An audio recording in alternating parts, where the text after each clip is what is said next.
Tamil Nadu teacher eligibility test TNTET 2022 syllabus for paper 2 classes 6 to 8 6லிருந்து 8ஆம் வகுப்பு வரை கற்பிக்கக்கூடிய ஆசிரியர்களுக்கான ஆசிரியர் தகுதி தேர்வு சிலபஸ் 2022 சைல்டு டெவலப்மெண்ட் அண்ட் பெடகாலஜி குழந்தைகளின் வளர்ச்சி மற்றும் மேம்பாடு அப்படின்னு படிச்சிருப்போம்.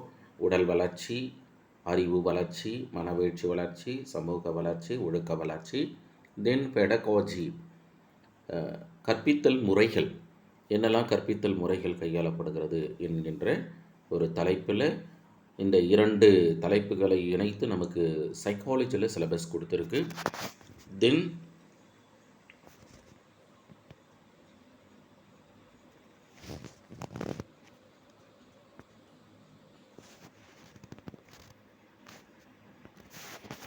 Unit 4 motivation and learning. Motivation and learning இந்த சாப்டர்லேருந்து மினிமம் நமக்கு 5 கொஸ்டின்ஸாவது கேட்க சான்ஸ், அப்படின்னா ஒரு 3 கொஸ்டின்ஸாவது வர சான்ஸ். எப்படி எக்ஸ்பெக்ட் பண்ணுறோம் அப்படின்னாக்கா, மோட்டிவேஷன் அப்படின்றது ஊக்கம். ஊக்கத்தில் கட்டாயம் ஒரு வினா வரும். அதில் நமக்கு சிலபஸில் ஊக்கத்தில் மீனிங் அண்டு டெஃபினிஷன், ஊக்கத்தினுடைய பொருள் கொடுத்துருக்கு சிலபஸில். அதுக்கு அடுத்ததாக அவற்றினுடைய வரையறை. அப்போ வரையறையை கொடுத்துட்டு இந்த வரையறையை குறிப்பிட்டது யார் அப்படின்னு கேட்கலாம். சில சமயங்களில் இந்த மோட்டிவேஷன் என்ற ஒரு வேர்டு டெரைவ் ஃப்ரம் அப்படின்னு கேட்டாங்களா, லத்தீன் சொல்லிலிருந்து வந்தது, அதிலிருந்து மோட்டிவ் அப்படின்ற ஒரு ஊக்க நிலை, உந்துதல் நிலை உருவானது அப்படின்னு பொருள்கள் இருக்கும்.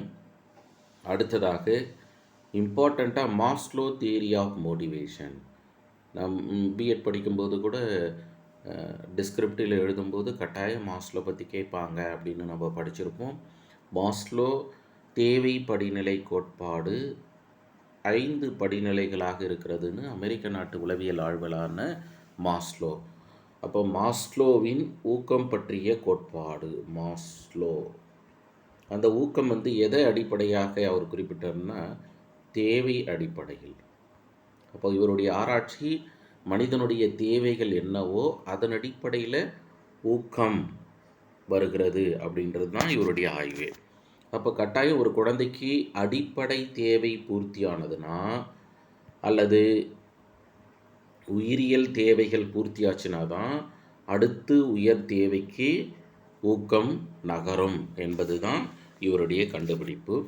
அதனால் ஆசிரியர்களே, இந்த இடத்துல கட்டாயம் நமக்கு டெட் எக்ஸாம் பொறுத்தளவு அசலச பிஜிடிஆர்பி மாஸ்லோ தியரியிலேருந்து கட்டாயம் வினாக்கள் கேட்பாங்க. அண்டு இட்ஸ் எஜுகேஷ்னல் இம்ப்ளிகேஷன், இதனுடைய கல்வி தாக்கம் என்ன அப்படின்றதான். நம்ம பார்த்தோம்னா உலக நாடுகளிடையே இந்த மதிய உணவு திட்டம் என்பது தமிழ்நாட்டில் தான் மிகச்சிறப்பாக நடைபெற்று கொண்டிருக்கிறது. முதல்ல உருவாக்குனாங்க இல்லை கர்ம வீரர் காமராசர். அதுக்கு முன்னாடியே நீதி கட்சி வழங்கியதாகவும், அடுத்து கர்ம வீரர் காமராசர், அடுத்து அது எம்ஜிஆர் சத்துணவு திட்டம் அப்படின்னு படிப்படியாக வளர்ச்சி அடைந்தது. அப்போது இதுதான் கல்வியில் தாக்கம். ஒரு குழந்தைக்கு என்னெல்லாம் வேணும், அப்போ உடலியல் தேவை பூர்த்தி ஆகணும். அதே மாதிரி நம்ம நபார்டு மூலமாக கட்டிடங்கள் மிகச்சிறப்பான அரசு வானுயர்ந்த கட்டிடங்களாக கட்டப்படுகிறது. அது எல்லாம் எது அடிப்படையில் அப்படின்னு நம்ம சர்ச் பண்ணோம் அப்படின்னாக்கா, மாஸ்லோவினுடைய தேவை படிநிலை கோட்பாட்டின் அடிப்படையில் தான் சட்டங்கள் ஏற்றி அது செய்யப்படுது. அதற்கு அடுத்ததாக லெவல் ஆஃப் ஆஸ்பிரேஷன், அவாவு நிலை. அவாவு நிலையை பற்றி சொன்னது யாருன்னா டெம்போ, த ஃபேமஸ்ட் சைக்காலஜிஸ்டான டெம்போன்றவர் தான் என்ன பண்ணார்னா அவாவு நிலையை குறிப்பிட்டார். ரொம்ப சிம்பிளாக நம்ம டெட் எக்ஸாமில் அவாவு நிலையை பற்றி குறிப்பிட்டது யார் அப்படின்னு கேட்டாங்கன்னா டெம்போ. தேவை படிநிலை கோட்பாட்டை பற்றி குறிப்பிட்டது யார் அப்படின்னு கேட்டாங்கன்னா மாஸ்லோ, நம்ம சிலபஸில் இருந்து.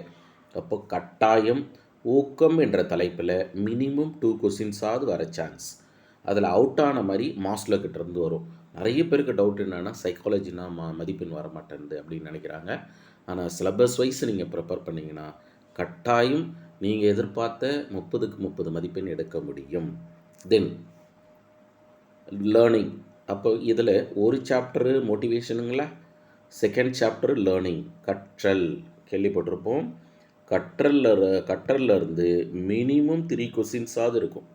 3 வினாக்கள் இடம்பெறும். நீங்கள் கவனிச்சிருப்பீங்க. கற்றலில் எந்த TET question paper, PGTRB question paper எடுத்திங்கனாலும் கட்டாயம் லேர்னிங்லேருந்து கொஸ்டின்ஸ் இருக்கும். கற்றல்.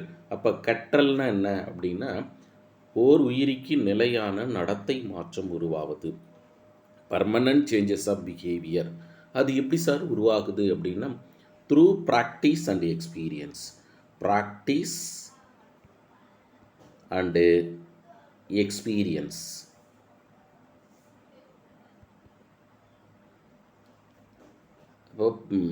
ப்ராக்டிஸ் அண்ட் எக்ஸ்பீரியன்ஸ், பயிற்சி மற்றும் அனுபவம். பயிற்சி மற்றும் அனுபவம். அப்போ பயிற்சி மற்றும் அனுபவம் மூலமாகத்தான் குழந்தைகள் கற்றுக்கொள்கிறார்கள் அப்படின்றத அவ்வளோ அழகாக, ரொம்ப பியூட்டிஃபுல்லாக அந்த வரையறையை கொடுத்துருப்பாங்க. அப்போ இந்த இடத்துல நமக்கு லேர்னிங்னா என்ன ஒரு புரிதல். Then theories of learning. Theories of learning, கற்றல் கோட்பாடுகள். கற்றல் கோட்பாடுகள். நீங்கள் பிஎட் படிக்கும்போது கற்றல் கோட்பாடுகளை பற்றி படிச்சிருப்பீங்க. இவங்க ரெஃபரன்ஸ் என்னெல்லாம் கொடுத்துருக்கு அப்படின்னு நம்ம சர்ச் பண்ணி பார்த்தோம்னா, கற்றல் கோட்பாடில் ஃபஸ்ட்டு கோக்னிட்டிவ் தியரி, அறிவு கோட்பாடு, அறிவு புல கோட்பாடு சிலபஸில் கொடுத்துருக்காங்க. இந்த அறிவு புல கோட்பாடு கோக்னிட்டிவ் தியரி அப்படின்னு சொல்லிட்டு ரெஃபரன்ஸ் யார் சார்னா ஜீன் பியாஜே.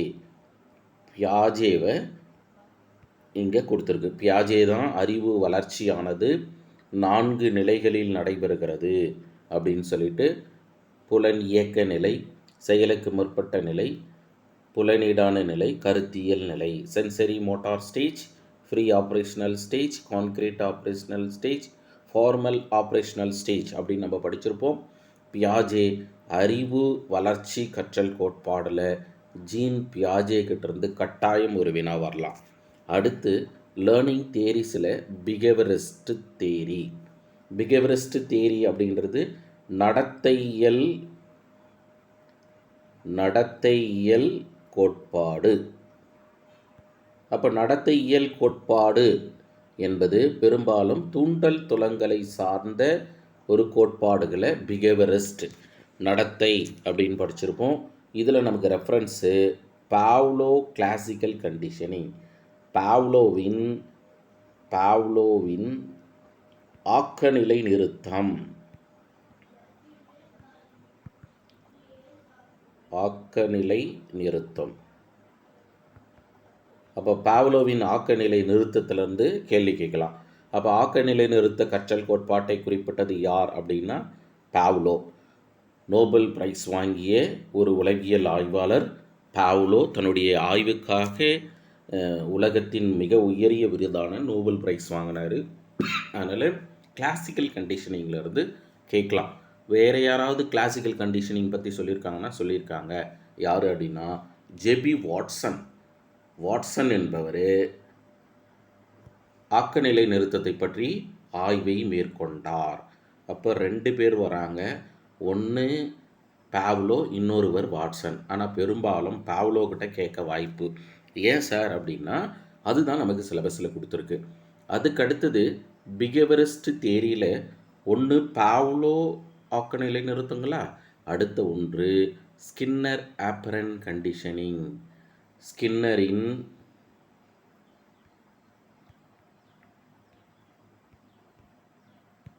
செயல்படு ஆக்கநிலை நிறுத்தம். அப்போ செயல்படு ஆக்கநிலை நிறுத்த கோட்பாட்டை குறிப்பிட்டது யார் அப்படின்னா ஸ்கின்னர். அமெரிக்க நாட்டை சார்ந்த பிஎஃப் ஸ்கின்னர் தான் செயல்படு ஆக்கநிலை நிறுத்த கோட்பாட்டை குறிப்பிட்டார். இவருடைய கோட்பாடு என்ன அப்படின்னா, ஒரு குழந்தை எதிர்ச்சியாக ஒரு செயலை செய்கிறது. அந்த செயல் சமூகத்திற்கு பயன்பாடாக இருக்கிறது அல்லது அந்த குழந்தைக்கு பயன்பாடாக இருக்கிறதுன்னா அதை வலுவூட்டம் கொடுக்கப்படும் போது வலுவூட்டம் வலுவூட்டம் அப்படின்னு சொல்லும்போது ரிவார்டு பரிசு தரப்படும் போது அந்த நடத்தை செம்மை உறுகிறது அல்லது உயர்கிறது என்று ஆய்வில் மெய்ப்பிச்சார். சப்போஸ் ஒரு குழந்தைக்கு எதிர்மறையான செயலாக இருந்ததுன்னா அல்லது எதிர்மறையான நடத்தையாக இருந்ததுன்னா அதை தண்டனையின் மூலம் குறைக்கலாம் என்று குறிப்பிட்டார்.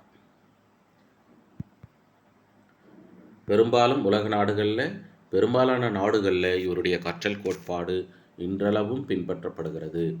தென் நெக்ஸ்ட் நம்ம சிலபஸில் பிஹேவியரிஸ்ட் தியரியில் 1 பாவ்லோன்னு பார்த்துட்டோம், 2 பிஎஃப் ஸ்கின்னர், 3வதாக தாண்டேக் கனெக்டனிசம்னா இணைப்பு கோட்பாடு. அப்போ இணைப்பு கோட்பாடு அப்படின்னால ஒன்று தான். நீங்கள் என்னென்னு படிச்சிருப்பீங்கன்னா சில பேருக்கு டவுட் வந்திருக்கும், அது என்ன சார் இணைப்பு கோட்பாடு? தாண்டேக்னா ட்ரையல் அண்டு எரர் தானே, ட்ரையல் அண்டு எரர்,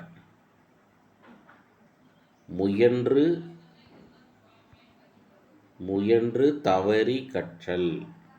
அப்போ முயன்று தவறி கற்றல் என்றாலும் அல்லது இணைப்பு கோட்பாடுனால ஒன்று தான். ஏன் இணைப்பு கோட்பாடுன்னு சொன்னாங்கன்னா எஸ்ஆர் தூண்டல் துலங்களுக்கான ஒரு இணைப்பு.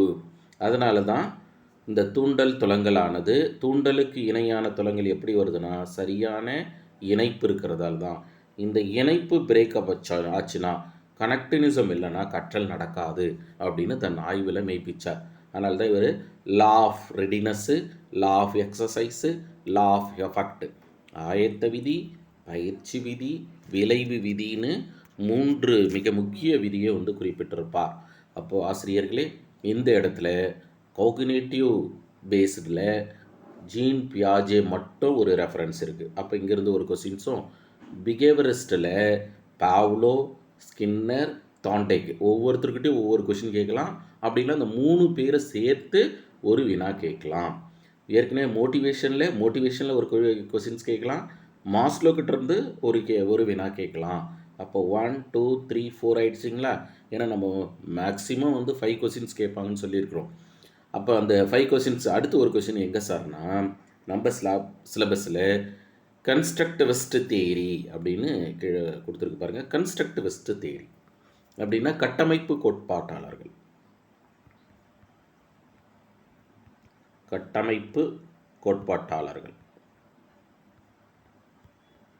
அப்போ கட்டமைப்பு கோட்பாடு அப்படின்னு சொல்லும்போது இதுவும் ஒரு அறிவு சார்ந்த கற்றல் கோட்பாடாக பார்க்குறோம். ரெஃபரன்ஸ் யார் சார்னா அமெரிக்க நாட்டை சார்ந்த உளவியல் ஆய்வாளர் மற்றும் தத்துவயியல் ஜான்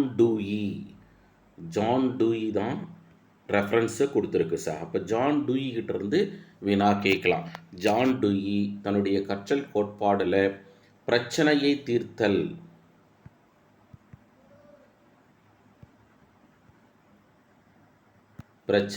தீர்த்தல் ப்ராப்ளம் சால்விங் என்பது தான் இவருடைய மிகச்சிறப்பான ஒரு கண்டுபிடிப்பு. அவற்றை 5 படிநிலைகளை ஒவ்வொரு முறை கற்றல் நடக்கப்படும் போதும் அந்த குழந்தைக்கு அது பிரச்சனையாக நிற்கும், ஒரு ப்ராப்ளமாக செலக்ட் ஆகும். அந்த ப்ராப்ளத்தை அழகாக கன்ஸ்ட்ரக்டிவிஸ்ட் கட்டமைத்து தீர்வு கண்டுபிடிச்சிருவாங்க அப்படின்னு ஜான் டூயும். அதுக்கடுத்தது பாருங்கள் ஹியூமானிஸ்டிக் தியரி, மானுடவியல்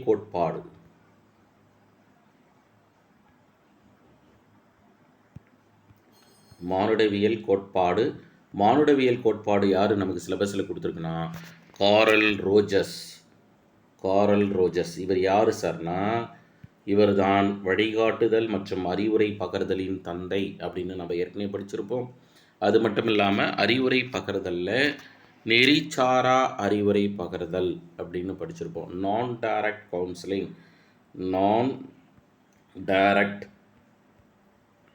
டைரக்டிவ் கவுன்சிலிங் அப்படின்னு ஒரு டைப் இருக்குது.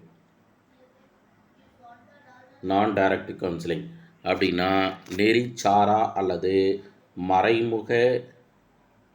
மறைமுக அறிவுரை பகர்தல். இந்த அறிவுரை பகர்தலை இவர்தான் குறிப்பிட்டார். அதனால் ஆசிரியர்களே காரல் ரோஜஸ். இப்போ இந்த யூனிட்டில் பாருங்களேன், ஊக்கம் என்ற தலைப்பில் தேவை படிநிலை கோட்பாட்டை குறிப்பிட்டது யாருன்னு கேட்டாங்கன்னா மாஸ்லோ. அதுக்கடுத்தது அவாவு நிலையை பற்றி குறிப்பிட்டது யாருன்னா டெம்போ.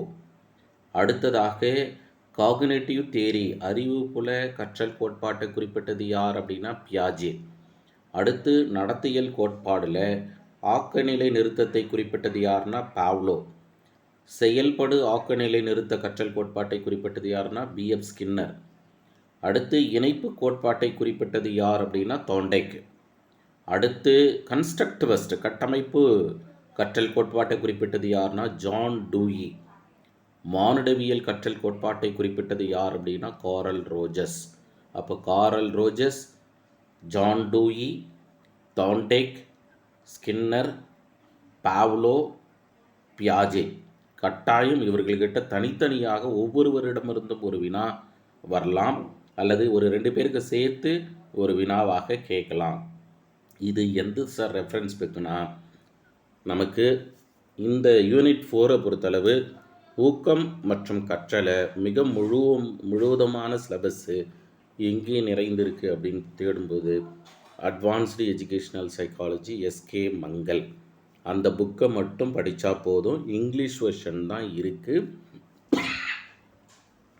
இங்கிலீஷ் வெர்ஷனில் advanced educational psychology SK Mangal.